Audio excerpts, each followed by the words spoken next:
সালামু আলাইকুম। চলেন আজকে একটা আবোল তাবোল সূত্রের মাধ্যমে জীবনমুখী একটা আলোচনা করি। বর্তমান সময়ে শিক্ষার্থীরা পড়াশোনা করছে, বিভিন্ন অ্যাডমিশন দিচ্ছে, অ্যাডমিশনের রেজাল্ট খারাপ। বিশেষ করে একটা স্কলারশিপ অ্যাপ্লিকেশন করছেন, স্কলারশিপ একটা এক্সাম হবে, এক্সাম নিয়ে অনেক চিন্তিত।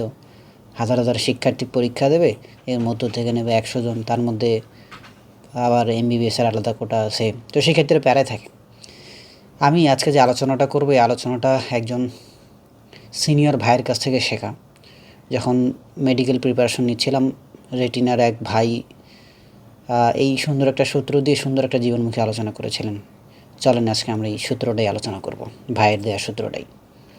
তবে এটা কোনো বিজ্ঞানী কিংবা ফিলোসফারদের তৈরি করা কোনো সূত্র নয়। চলেন, আমরা তো এস চিনি, তাই না?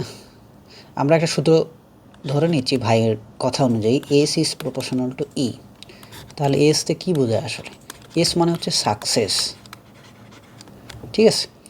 আর ইতে দাঁড়াচ্ছে হলো গিয়ে এফোর্ট। আশা করি বুঝছেন। তো দেখেন, সফলতা সমানুপাতিক আপনার এফোর্ট, অর্থাৎ আপনি কী পরিমাণ এফোর্ট দিচ্ছেন সেই অনুযায়ী আপনার সফলতা দাঁড়াবে। সাকসেস রেট কিন্তু তখনই বাড়বে যখন আপনার এফোর্টের রেটটা বাড়বে। তাহলে এস যদি বাড়ে, কখন বাড়বে? যখন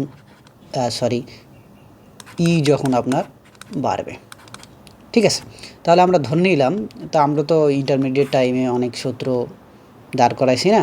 ধরেন যদি এস প্রপোর্শনাল যদি ই থাকে, তাহলে আমরা কি এই এসটাকে তুলে দিয়ে একটা সমানুপাতিক চিহ্নটা তুলে দিয়ে একটা সমান নিয়ে আসতে পারি। সেই সঙ্গে তুলে দেওয়ার জন্য একটা কনস্ট্যান্ট নিয়েছি কে, সাথে থাকলে হচ্ছে আপনার ই। তাহলে কী দাঁড়ালো বিষয়টা? তাহলে এস ইজ ইকুয়াল টু কে গুণন ই।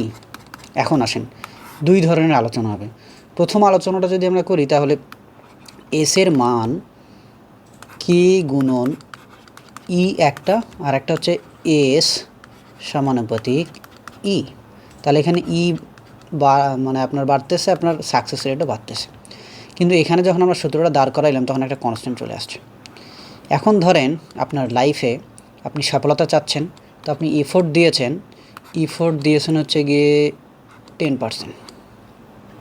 তাহলে আপনার সাকসেস রেট কী দাঁড়ালো? কে গুণন 10, মানে 10K সাইডে রাখেন। আবার ধরেন যে আপনি সাকসেস ইজ ইকুয়াল টু, আপনি এফোর্ট দিচ্ছেন হচ্ছে 20%, তাহলে আপনার সূত্র অনুযায়ী ফলাফল হচ্ছে 20K। এখন আছেন কে যেহেতু একটা সমানুপাতিক, তো এটা একটা কনস্ট্যান্ট মান, এটা একটা ফিক্সড মান আছে। তাহলে এই সূত্রে আমরা এই কে দিয়ে কী বোঝাচ্ছি আসলে? দেখেন, মানুষের লাইফে রিজিক বলে একটা টার্ম রয়েছে। আল্লাহ সুবহানাহু ওয়া তাআলা জন্মের হাজার হাজার বছর আগে রিজিক পুনর্লিখিত করেছে। তারপর সন্তান পুনর্লিখিত বলতে লিখিত করেছে, আবার যখন সন্তান পেটে আসে তখন খুব একটা সার্টেন টাইম পর আবার পুনর্লিখিত হয়। অর্থাৎ দুনিয়াতে আপনি বাঁচবেন, বাঁচার সময়কালে আপনি কত টাকা ইনকাম করবেন, আপনার এই রিজিকটা কিন্তু একটা ফিক্সড আল্লাহ সুবহানাহু ওয়া তাআলা করে রেখেছে।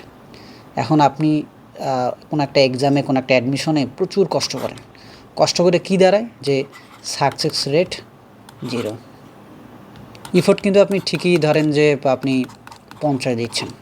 তাহলে আমরা দুইটা শিক্ষার্থীর বিষয়ে আলোচনা করি। ধরেন আপনার এক বন্ধু যে কিনা এফোর্ট দিচ্ছে 50% গুণন কে, আর আপনি সাকসেস ইজ ইকুয়াল টু গুণন আপনি এফোর্ট দিচ্ছেন ওর থেকে বেশি 60%।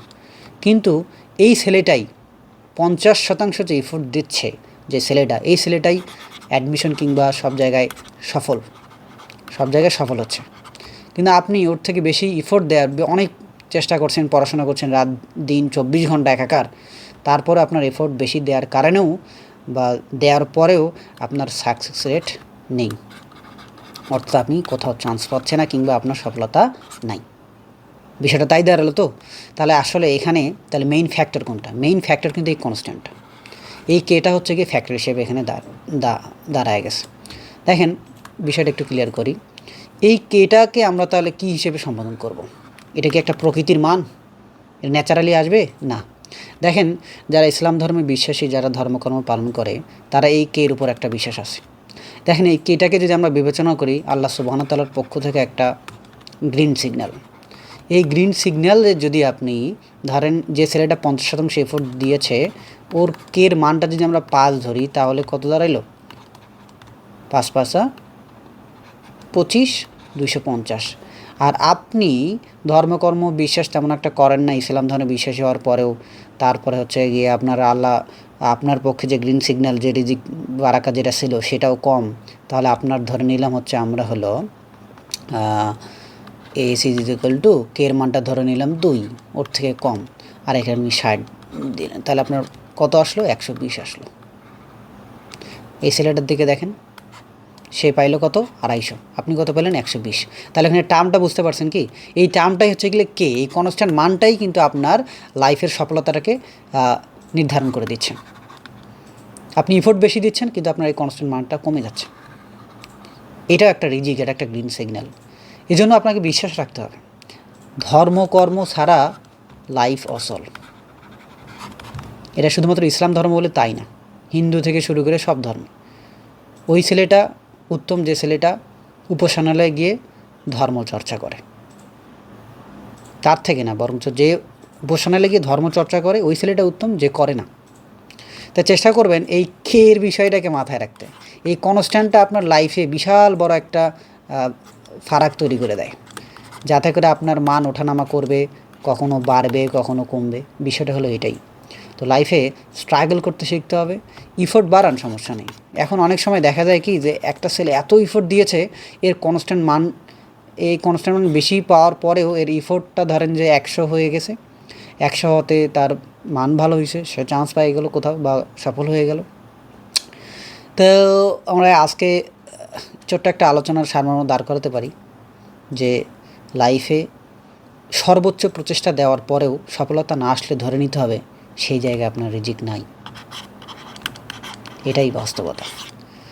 তা আজ এই পর্যন্তই। সালামু আলাইকুম। আবল তাবল সূত্রের মাধ্যমে জীবনমুখী আলোচনা। ধন্যবাদ।